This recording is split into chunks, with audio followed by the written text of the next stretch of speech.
It is Wednesday, February 28th, and this is The National. Tonight, survivors of a Florida school shooting make an emotional return to class as an American retail giant stops selling assault-style weapons. Is this a turning point in a divisive debate? Who invited a convicted criminal to dine with Justin Trudeau? That question is haunting the Prime Minister and prompting the Indian government to speak out. And the new Fab Four, the princes, their partners, and the appearance that left Britain buzzing. For students at Marjorie Stoneman Douglas High in Parkland, Florida, this was the time to return, to walk the same halls, sit in the same classrooms that just 2 weeks ago they hid in and ran from, terrified, as a gunman hunted them. Today, nothing was spared to try to make them feel safe and welcome. They were handed flowers. Hundreds of police and well-wishers greeted them. Comfort animals were available. A first step in what likely will be a long journey. We often think of back to school as a day filled with hope and excitement, but imagine what it was like here, so soon after such violence. Like right now, my heart's pounding because I'm hearing cop vehicles pass behind me, and it's reminding me of that day. This isn't any more emotional. Every second of my life's emotional. Someone killed my kid, so that's what happens.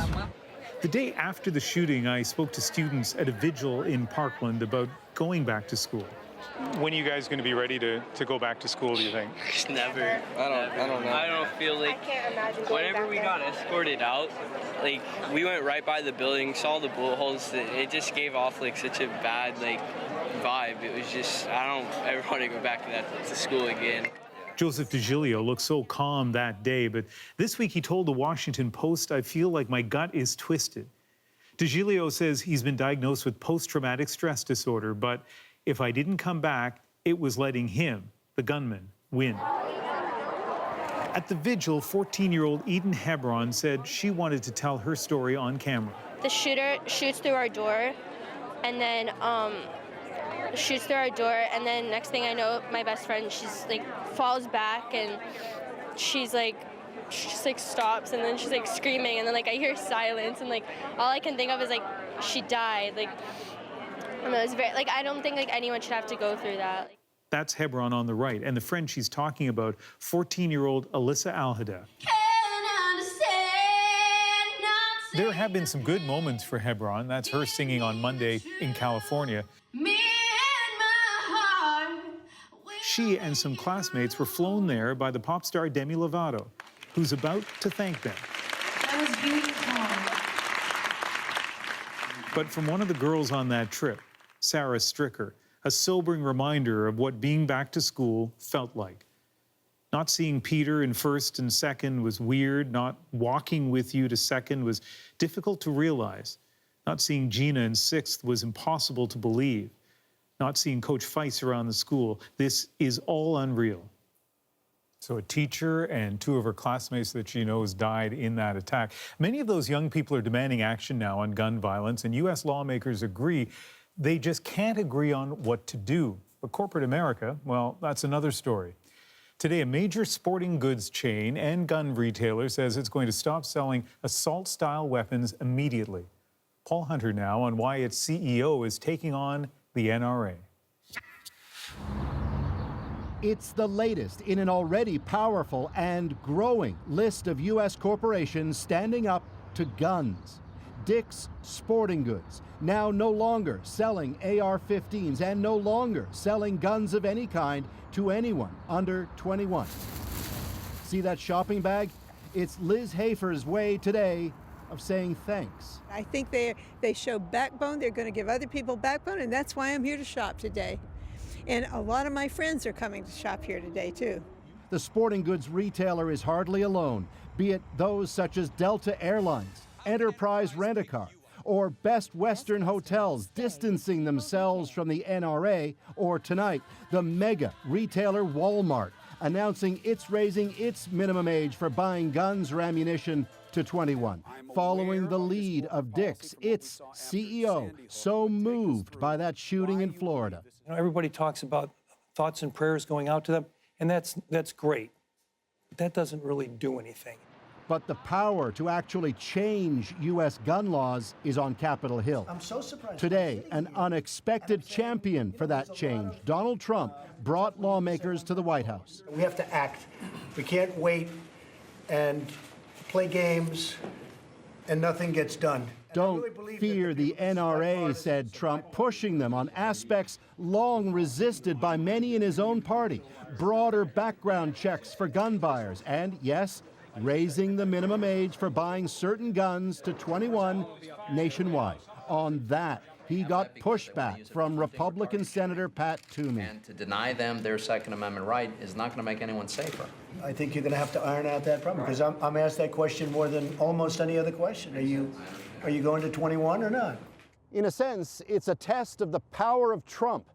And though while presidents before have tried to toughen gun laws and failed, this time, with corporate America now increasingly moving on side, the once unthinkable may seem possible. Is it really different this time? Say more and more? Maybe. Paul Hunter, CBC News, Washington. So in some parts of the United States, they're dropping assault-style rifles, but in one Pennsylvania town, they are an object of religious reverence. At the Unification Church, started by a self-proclaimed messiah from South Korea, the Reverend Sun Myung Moon, hundreds of members brought their AR-15 type rifles, called by the church rods of iron, symbols of their devotion to God. Students at a nearby elementary school were relocated as a precaution. So the reaction to the Florida shooting continues 2 weeks on, and here at home, Adrian, a big Canadian story, the budget, one day later, still lots of story angles. True. I mean, normally the day after a budget, you would expect that's what would dominate discussion on Parliament Hill. Not today. Instead, it was anger at the Phoenix pay system that drove public servants to the streets in protest. Big questions had emerged about the fate of the Bloc Quebecois after a majority of its MPs quit en masse. And then there's the botched dinner invite of an attempted murderer that's quickly turning into a diplomatic dispute with India. And so that's the story we're going to turn to first. In question period today, Justin Trudeau was rehashing his trip and that invite to a would-be political assassin. As Katie Simpson explains, with accusations flying, there is just plenty of blame to go around. How are you today?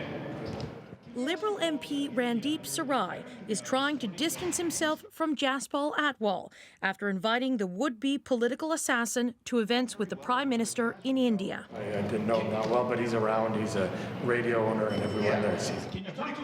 Someone who does know Atwal's past is Conservative MP Jim Iglinski. In 1986, I was one of the first officers on the scene of the shooting on Indian Minister Sidhu.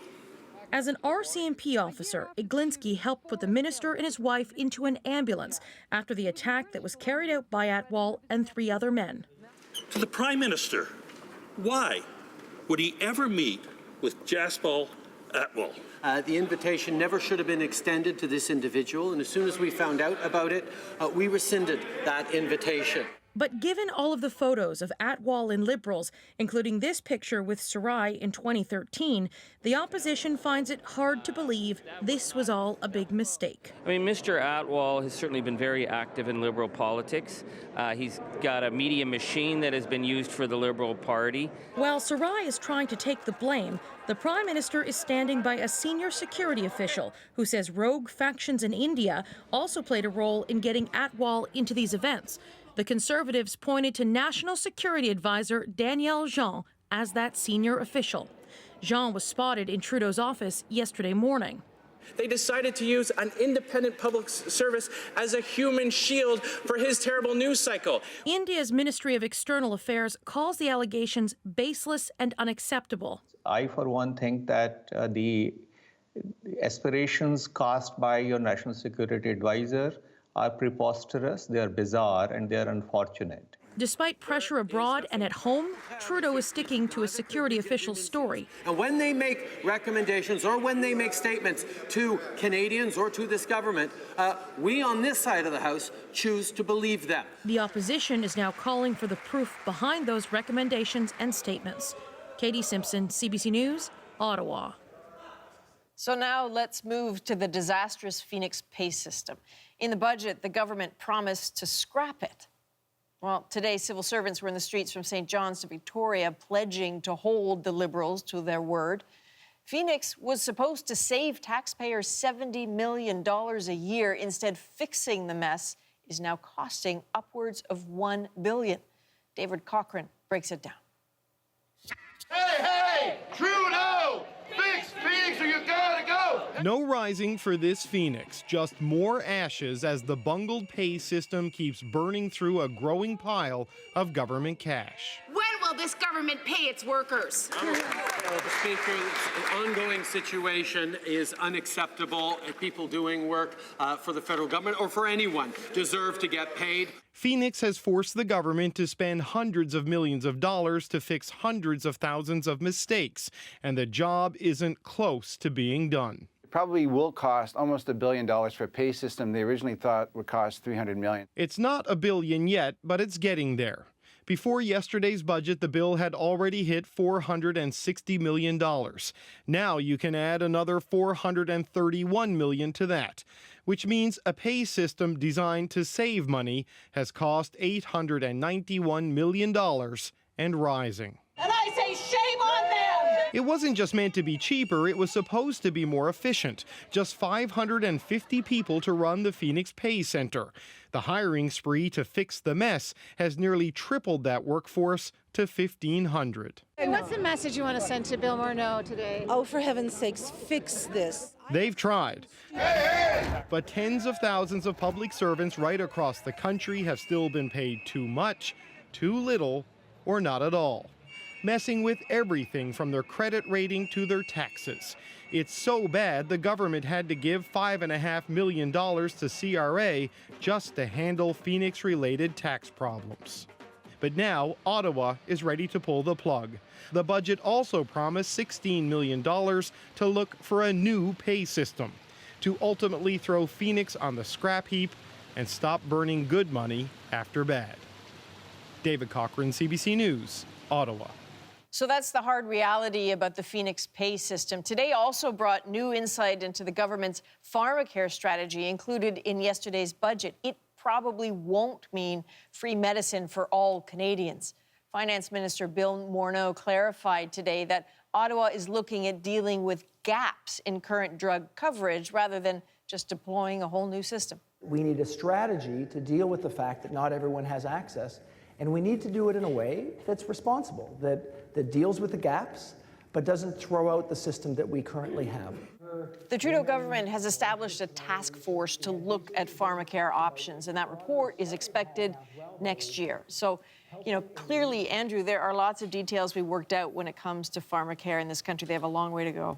Yeah, and Adrian, the political drama in Ottawa certainly didn't end with the budget fallout and Justin Trudeau's trip to India. You mentioned it. The Bloc Quebecois also in crisis mode tonight. For a while now, tensions have been simmering within the party, and now they have boiled over. 7 of its 10 MPs have walked out. Catherine Cullen takes a look at whether the Sovereignist Party still has a future. It is a type of separation. After months of infighting, the Bloc Quebecois is splitting up. Soit Madame Ouellette partait. Either Madame Ouellette had to go or we were leaving, says MP Luc Thériault. Le pouvoir pervers de dire non au Québec. It's a long drop from the founding days of Lucien Bouchard and official opposition status. A year ago, Martine Ouellette took over a bloc that had won just 10 seats, not even enough for official party status. And she has kept her other job as a provincial politician with the Parti Québécois, coming to Ottawa to lead her federal party just a few days a week. The 7 fed-up MPs say she didn't listen, and they fundamentally disagreed about how to best pursue independence. The way Mrs. Ouellette see our job, it's like being salesman for sovereignty and repeating day after day that Quebec should be independent. Quebec should be independent. I believe Quebec should be independent, but I don't believe that saying that day after day will make people believe the same, Ouellette says she tried to work things out, even offered to go to a third-party mediator, the political equivalent of couples counseling. We have the will to settle and to be able to work together and the door is still open. It could be the end of the Bloc. We'll have to see how they would do in the next election. CBC poll analyst Eric Grenier says the Bloc is in a difficult position, with Quebecers showing a lack of enthusiasm for sovereignty. It's not a priority anymore. So the parties that are proposing for Quebec to be an independent country, they're not doing well. While the NDP have swept in to nab Bloc seats in the not-so-distant past, right now the polls suggest it's the Liberals who will benefit most from Bloc weakness. As for those 7 now former Bloc MPs, they say they'll still promote Bloc ideals. They'll just do it independently of the leader. Catherine Cullen, CBC News, Ottawa. So Quebec's independence movement, it's never quite recovered since the country came within about 1 percentage point of being broken apart. CBC Decision Desk calling for a no victory numerically tonight. It's going to be a squeaker. Here's the scene at the Yes Side headquarters, the dejection on their faces of coming so close, so very, very close to their goal. The 1995 referendum. It was the closest Quebec ever got to proclaiming national sovereignty. And there's no sign at all the province will revisit that question anytime soon. The latest polls put the support for sovereignty at just 36%. And a poll for CBC News in 2016 showed that a full 82% of Quebec respondents agreed with the statement, ultimately, Quebec should stay in Canada. Meantime, down south, one of the most influential people of Donald Trump's inner circle is on her way out. The U.S. president's right-hand woman, White House Communications Director Hope Hicks. The 29-year-old has been Trump's confidant and aide for years, working for his campaign and later the administration. And the timing of her departure is noteworthy here. The announcement comes a day after Hicks spent 9 hours being grilled by the House Intelligence Committee that's looking into Russian interference in the 2016 election. In that hearing, she admitted she's told the occasional white lie for the president. The White House says she'll resign in the coming weeks. But it's all very striking considering the impact that she's had on Trump. She reportedly had a way with him, attuned to his personality, able to cool his temper and guide his instincts. But it's been a little rough for her lately. You know, she was romantically linked, as we know, to Rob Porter, the disgraced staff secretary. He's the one who resigned amidst allegations of spousal abuse. And then she took heat for her hand in the initial White House response to that crisis, which was to defend him. So there's been a lot going on there. And of course, Hicks, hardly the first to go. This White House has chewed through staff. Let's take a look at the senior staff who were sworn in last January. There's Hicks, Bannon, Flynn, Priebus, Porter there near the back, to name a few already to make history. These are the survivors. More have left who aren't in the picture, of course. Hicks, for example, is Trump's 4th communications director. According to one study by the Brookings Institution, a third of Trump's staff left or was forced out in the first year. That is not the normal course of events. Not at all. A little later on the National, I got a chance to sit down with one man whose actions shook the White House a long time ago. Daniel Ellsberg, who leaked the Pentagon Papers in the 70s. We talked about his remarkable story, his decision to go against the administration, and his fears for the next generation of whistleblowers. And we're going to take a closer look at a controversial promotion from Weight Watchers. Teenagers can join for free, but at that age, doctors are asking, should the emphasis really be on dieting? First, though, the new Royal Fab Four makes its debut. William, Kate, Harry, and Meghan sharing the stage for the first time. We're pretty tied up with planning a wedding at the moment, but we're really looking forward to working as a pair and as a four going forward.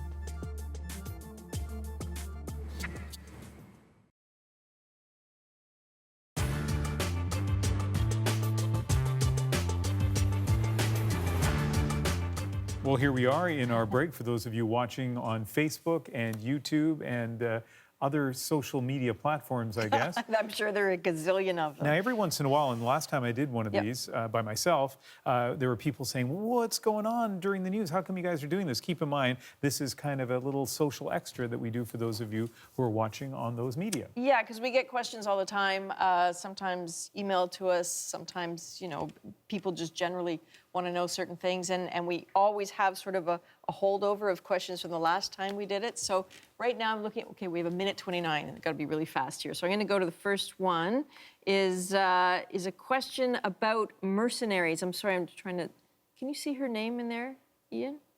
You're going to ask me. I can't No. see. No, okay, I'm sorry, my computer's locked up, but it's a question that was asked about mercenaries. Do we ever see them overseas? I would say yes. You see lots of volunteers who are paid to fight. Certainly in Syria recently, saw lots of people who were paid to fight with the YPG, calling themselves volunteers. That pay was sort of, they claimed, very minimal. Oftentimes you see people who, you know, the uniform doesn't quite fit and their accents don't quite fit, and you realize they are mercenaries, but they tend to not like to answer that question. How much time do we have left in this break? I think 30 40 seconds. seconds, Okay, yeah. I'm going to ask you a quick question about the interview that's coming up later in the show. Sure. Tell me something interesting about Daniel what we're about to see. He's the leaker of the Pentagon Papers. We're going to go into a crawl space like I have never seen before. It is stacked with paper, and some of the most important secrets from American history are shoved in it. Yeah, no, it's amazing. He's amazing. All right, so that's coming up later on in the hour. In the next commercial break, we will answer some more of your questions. I know we only got to one this time We'll get around. it organized, I promise. Absolutely. This is live. This is live It's in true. the break, and the live news resumes in just a moment.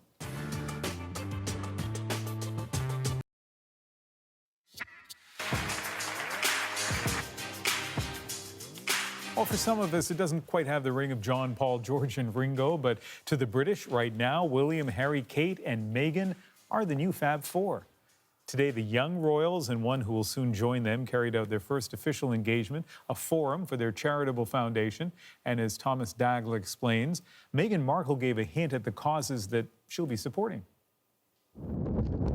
The winds of change are becoming all the more apparent for the monarchy that once seemed frozen in time.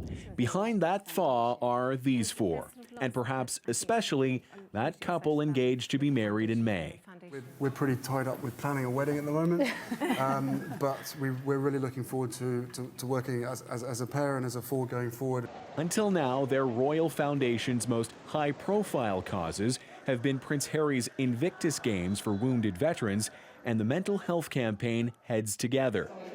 Now, Meghan Markle is hinting when she officially joins the royal family, she won't give up advocating for women's issues. Me Too and Time's Up.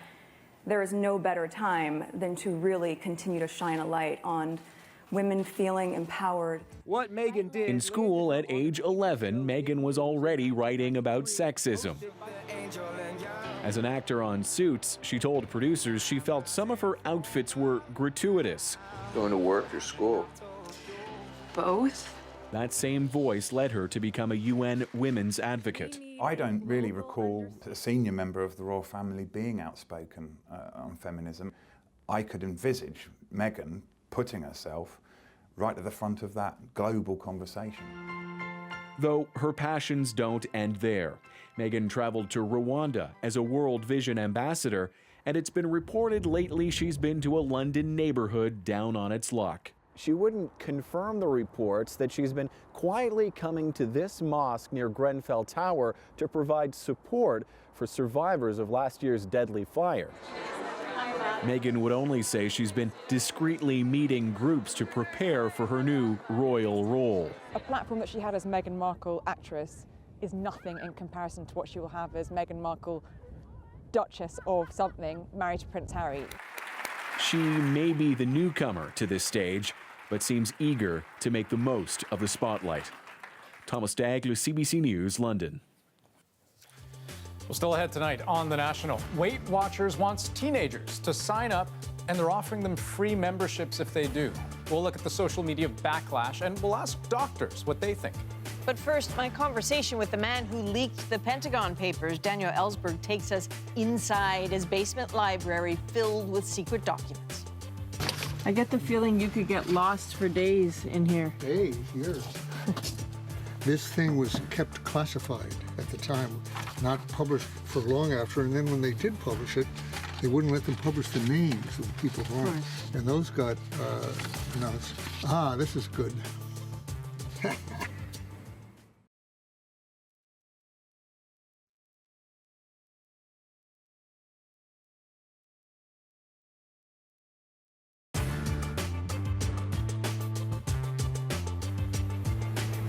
Okay, that was a weird little pause, but we are back for 3 minutes and 50 seconds. YouTube, Facebook, to take your questions. We really are going to try to get through them. You have a good one. Yeah, our social for you. media master, Matt Lowe, who's in our Vancouver newsroom, on passing these to us. Catherine Lodge-Childs asks a question about something that the NRA has been claiming, that basically the media love tragic stories for ratings, and this is an attempt by the NRA to characterize our interest as a way to kind of squelch media criticism.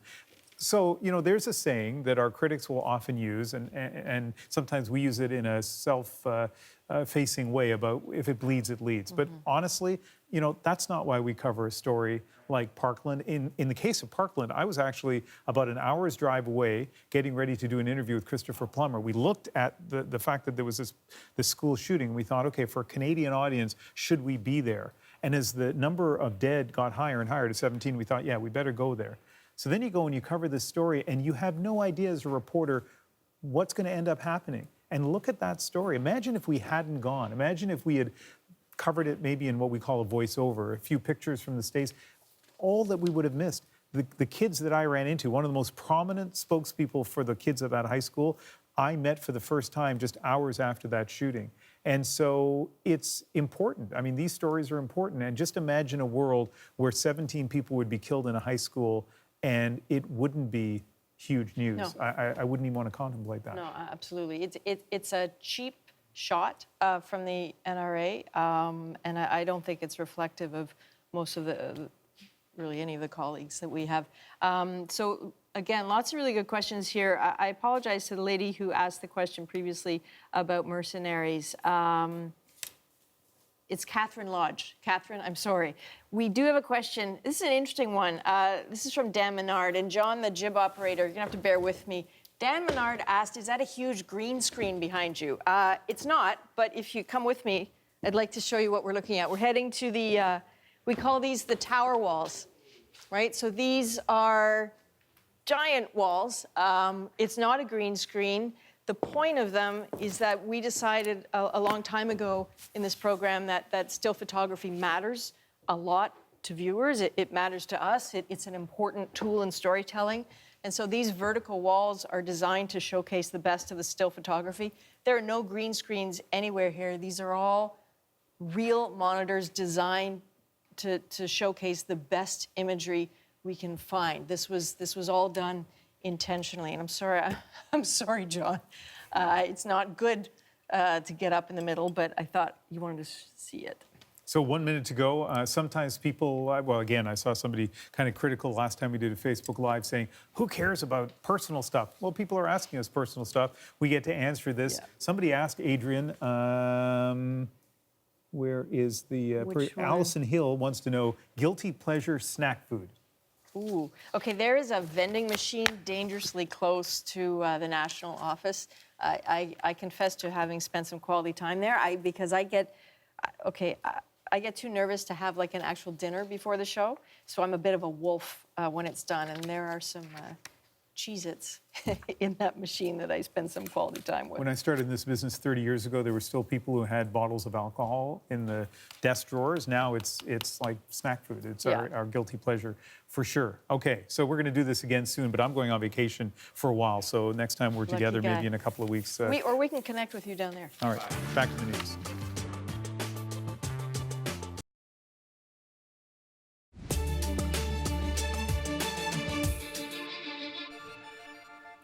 Tonight on The National, the Canadian band Hedley says it plans to take an indefinite hiatus, but only after they finish their current tour. This after a woman came forward this week to the CBC, accusing frontman Jacob Hogarth of rape.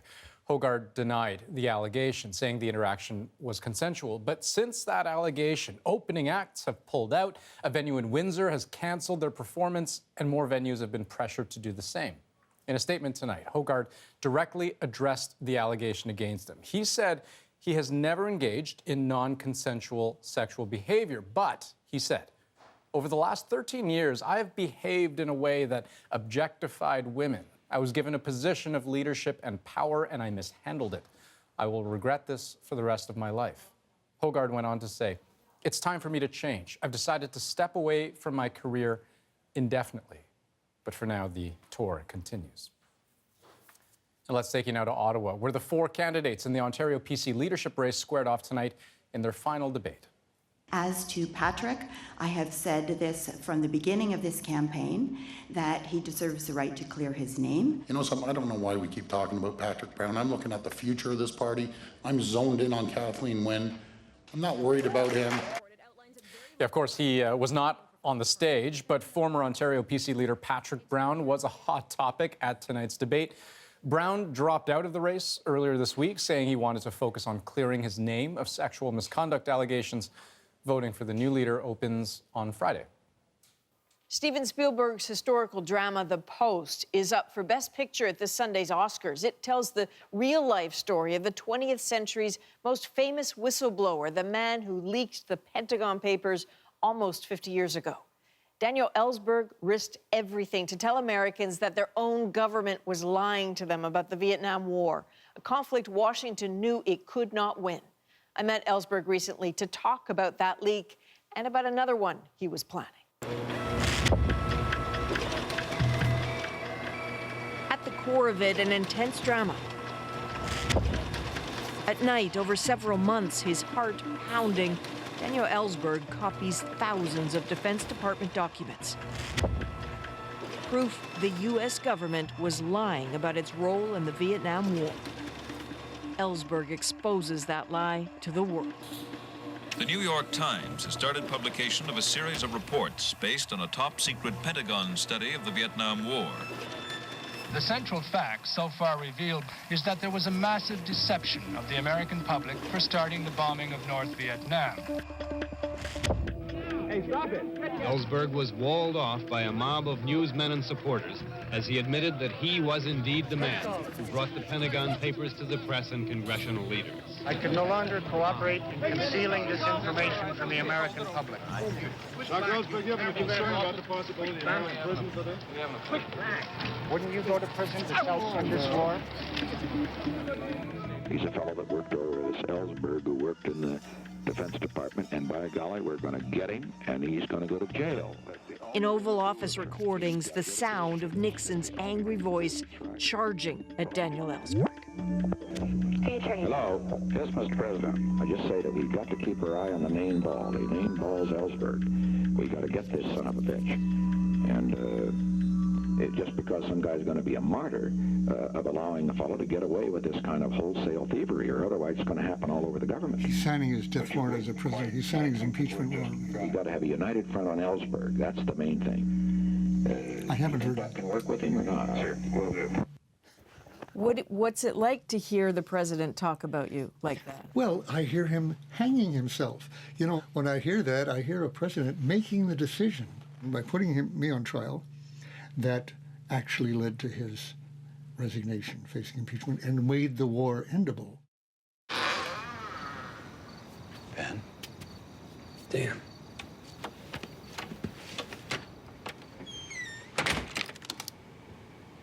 The study had 47 volumes. I slipped out a couple at a time. It took me months to copy it all. The story of the Pentagon Papers is legendary.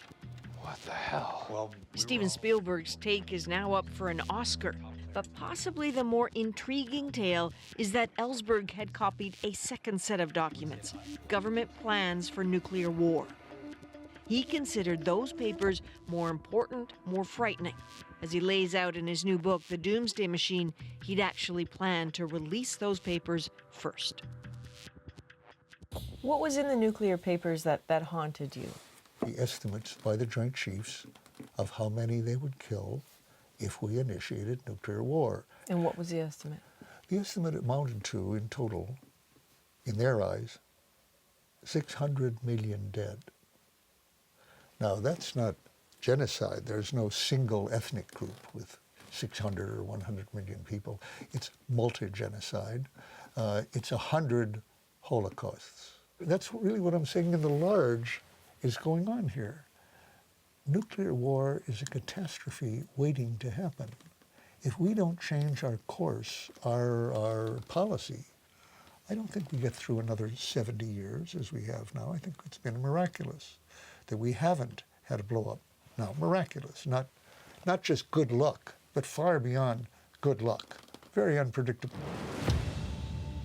This is a devastating security breach that was leaked out of the Pentagon. The most highly classified documents of the war. You know, I think people who experience your story for the first time through the movie, as some will get a sense of how tense it must have been. The FBI is looking for you because of the Pentagon Papers, but you still have this stash of nuclear papers. Yes. And so you give them to your brother, Harry. Correct. And yes. what does he do with them? He put both of them in a garbage bag, green big garbage bag, inside a box, wooden cardboard box, and eventually buried it in a trash dump underneath a large green stove. And then a tropical storm, Doria, a hurricane, came along and moved the stove by about 100 yards, you know, and the bluff went down over the hill. And for a year and a half of searching, including part of the time with a backhoe, he found a lot of bags with green garbage bags, but none with top secret documents inside, so they were lost. So tonight I have the great honor of introducing to you the author most recently of The Doomsday Machine, Daniel Ellsberg. Now 86, Ellsberg seems seized with the same urgency of nearly 50 years ago. Maybe more so with all the nuclear posturing between the U.S. and North Korea.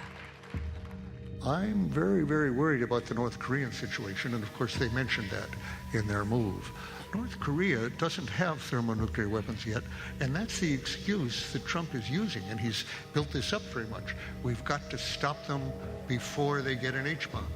A sense of doom that bad things can and do happen has been with Ellsberg almost his whole life. Family tragedy taught him that. I find it a slightly heart-stopping element of your story about your family and the car crash. But do you mind telling me about that and what that did to your brain? Well, I am a person, obviously not unique, but unusual, who experienced the disaster on July 4th, 1946, when I was 15, when my father went to sleep at the wheel of a car, hit a culvert, killing my mother and sister. My sister was 11 months younger. So I was put in a coma for 3.5 days, actually, long coma. But I do think that experience opened me to the possibility that other people find it very hard to imagine, that your world can change disastrously very suddenly. I never really blamed either my mother or my father for that. We always called it the accident. Yeah, the accident. It could happen to anybody. As if a car had crashed into us, for example, no difference. But actually, that's not what happened. My mother was determined to get to Denver by a certain day. She didn't want to drive. She wanted my father to do all the driving. He wanted to stop and rest by the side of the road. And she said, no, we don't have time for that. We've got to keep going. And he was gambling not only with his own life and my mother's, and my mother was gambling by telling him to go on. Both of them were gambling with the lives of their children. And my sister lost that gamble. Good people make bad decisions. Well, you know, they're not good in every respect. People who are in many respects very good and decent can not only make bad decisions, terrible, not just bad, but evil, monstrous, horrible decisions, but the mass of people under them will obey, will follow, will go along, even though they know that it's wrong.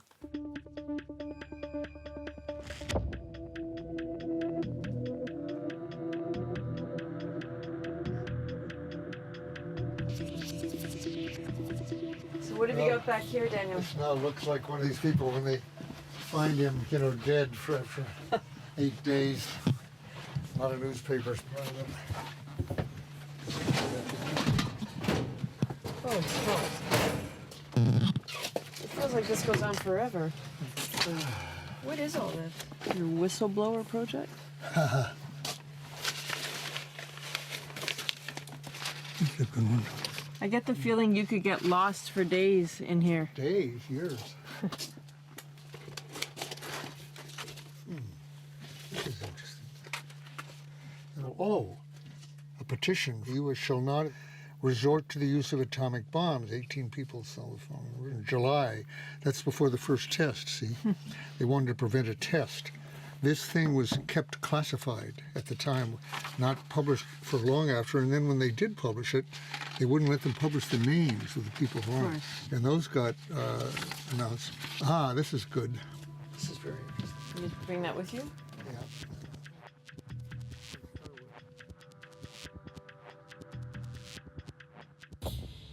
People were so shocked, it sounds like, when the Pentagon Papers came out and they read the truth.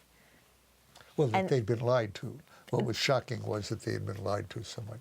But they believed what they read. Do you sometimes look at this culture now and think, you know, if there was a massive leak, people might not actually believe it? You know, something is going on as we speak. We have a president for the first time who is attacking the press openly, publicly. Now, Nixon privately thought of the press as the enemy, but he didn't say that publicly. To use the word enemy is potentially quite dangerous. But I think you're right in saying the press would not be believed by a lot of his supporters. But that's true even if documents came out. Now, they wouldn't believe it. So, yes, the president is making a direct assault on credibility, and that didn't happen with the Pentagon Papers. If there was one document right now, or one set of documents that you think need to be leaked, that you would like to get your hands on, what do you think they are?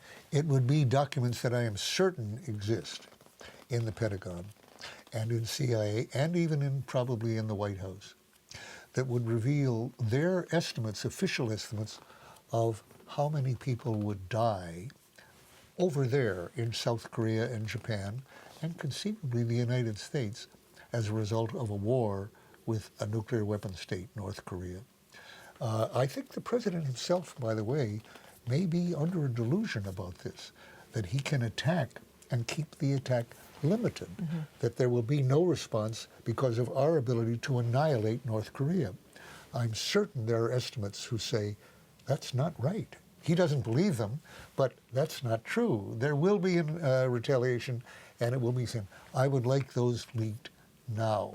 This is your call out, then, for someone to leak those? Yes, oh, absolutely. I have no doubt that if a Chelsea Manning or Ed Snowden or I had access to such information now, with a war looming and possibly imminent, we would put it out with the expectation of going to prison for the rest of our lives, or frankly being killed if that could stop our revelations.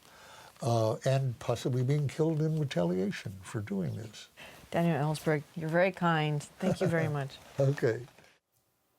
Very kind, and almost 50 years after the leak of the Pentagon Papers, still very intense. Totally intense. And what he says makes him afraid is the casual nature with which people speak about nuclear weaponry now. He thinks people are numb to it. He is terrified by the language on Twitter. And you know, as he gets older, he gets more frantic about it. Last thought about that crawl space. It's amazing. It's a very worrying thing to look at all that documentation and the bend in the house frame from the last earthquake, and you just realize one more earthquake, one ugly flood, and all that history's gone. Wow. Fascinating stuff. Okay, still to come, the backlash over Weight Watchers' offer of free help for teenagers. Critics admit obesity is a real issue. The kids are still coming in, and the first thing that would happen is that they would be weighed on the scale. And that's the issue. Weighing kids at that point is not what should be happening.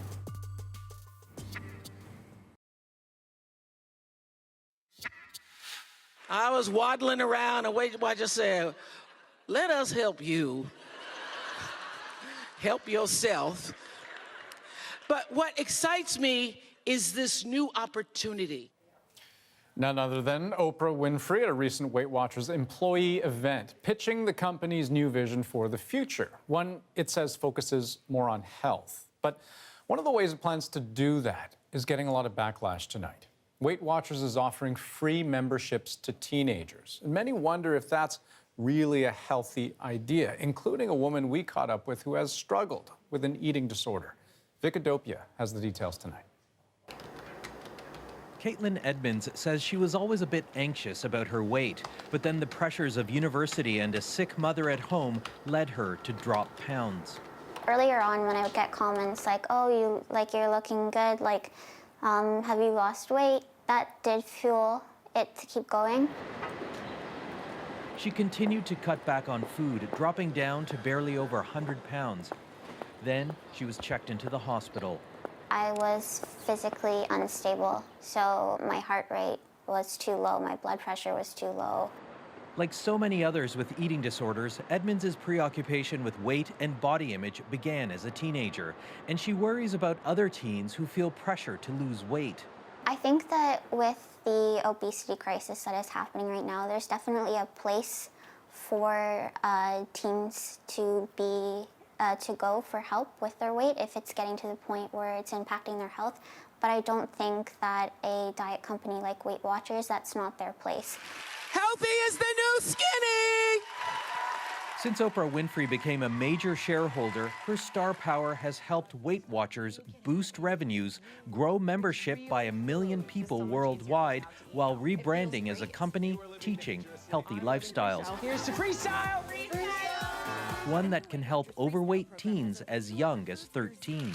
They will have free access to Weight Watchers when they join with an adult in summer 18, helping those who need healthy habits develop them at a critical life stage. Mindy Grossman says her own experience with Weight Watchers at age 14 helped inform the company's decision to open up to teens.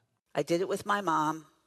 I lost weight. I felt better. I had the confidence, and I made cheerleading. Weight Watchers insists it doesn't just focus on calorie counting, but rather healthy eating, as well as support from weekly meetings. Everybody always looks at what they should cut out. This veteran dietitian isn't buying it. But the kids are still coming in, and the first thing that would happen is that they would be weighed on the scale. And that's the issue. Weighing kids at that point is not what should be happening. Schwartz says childhood obesity is a symptom of a deeper problem, one that she tries to address in her young clients and the whole family. The parents need to know how to cook, and kids should get into the kitchen and prepare food. Weight Watchers now faces calls to cancel its teen offer from the U.S. National Eating Disorders Association, as well as from a mounting online campaign using the hashtag #WakeUpWeightWatchers. The company has responded, saying, "We know that the teenage years are in a critical life stage for developing healthy habits, and opening Weight Watchers to teens with consent from a parent or guardian is about families getting healthier. We have and will continue to talk with healthcare professionals about the criteria and guidelines as we get ready to launch this program." Still, this pediatric obesity specialist has misgivings about Weight Watchers' new venture. Well, they are certainly addressing a problem if we have 30% of youth that are overweight and obese, but the approach to the problem, I think, has to be health-focused, not weight-focused. Warshawski says aside from excess weight, there are risk factors such as family history, ethnicity, and what stage a teen is in adolescence. What we're looking for is a healthy rate of weight gain.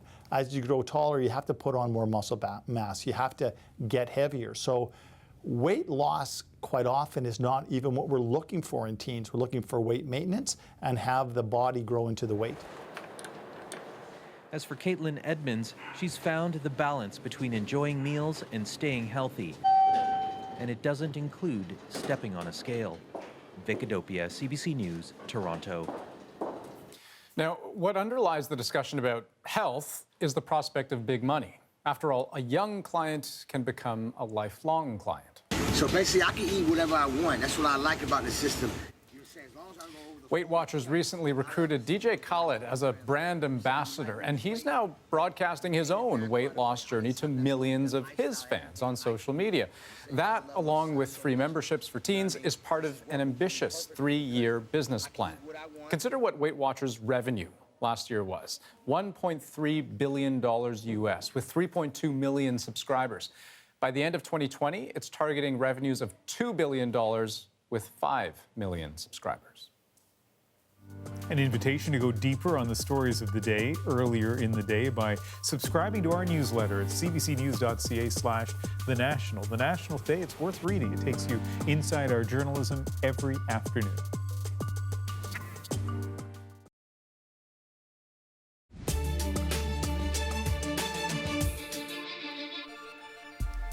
Tonight on The National, the Royal Canadian Air Force has found itself in some hot water in Florida. Earlier today, one of its helicopters was returning from an overwater exercise when an uninflated 80-pound life raft came loose and smashed through the roof of a house.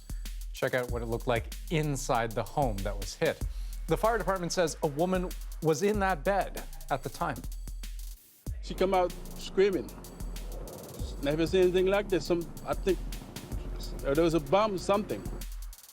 Now, luckily, the woman was not badly hurt, just minor injuries. The Air Force says it is looking into how this happened. It also said it would provide assistance to the person whose home was damaged. A BC-based airline has had its operating license suspended after one of its planes slid off a runway last week in Abbotsford. 2 people had to be taken to hospital. Transport Canada said today it has grounded Island Express Air out of concern for public safety, and it says the airline will not be allowed to fly until it's back in compliance with safety regulations. Dolly Parton's career has just hit a new milestone. The country music star just donated her 100 millionth book. Parton created the Imagination Library Initiative in 1996 as a tribute to her illiterate father. And since then, children who sign up have been receiving free books each month, including some kids here in Canada. And that is our moment of the day. Thank you, Dolly. My dad never had a chance to go to school, and Daddy couldn't read or write. But he was the smartest person that I've ever known, and so I wanted to do something special for him. Dolly Parton's Imagination Library books have had a really great and positive impact on my girls, as you can tell. There's over 200 children that now receive the program here in Kenora, and Blake is one of them. What do you think of the program? What do you think about these books? Good, I like them. Thanks, Dolly Parton, for all the great books. So Ontario and Manitoba have actually partnered with Dolly Parton to bring this Imagination Library to First Nations communities across those 2 provinces. 36 communities in Ontario have signed up to this program. That means, in the neighborhood of over 750 kids. And I'll admit, there's so much about this story I didn't know that Dolly Parton is a children's author herself. That was the 100 millionth book that went out. And the scope of this project, I mean, they send out 1 million books per month to kids all over the world, not just Canada, of course. For my generation, I know Dolly Parton as a country music artist, as a pop artist in the 80s. Dollywood, her amusement park, I always thought, would I go to Tennessee and see that? Probably not. But what a great legacy for a music artist, and hopefully other music artists will use their fame and fortune to do the same kind of thing. For sure. That is The National for February 28th. Good night. Good night.